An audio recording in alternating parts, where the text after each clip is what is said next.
Tapusin na natin to!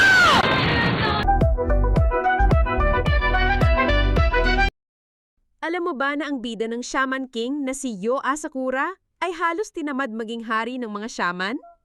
Pero teka, may mas malupit pa dyan. Si Yong Asakura ay isang laid-back na shaman na may kakayahang makipag-ugnayan sa mga spiritu. Pero hindi lang basta shaman to.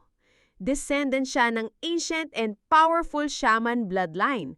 At may twin brother siyang si Hao Asakura na siya palang main villain ng series.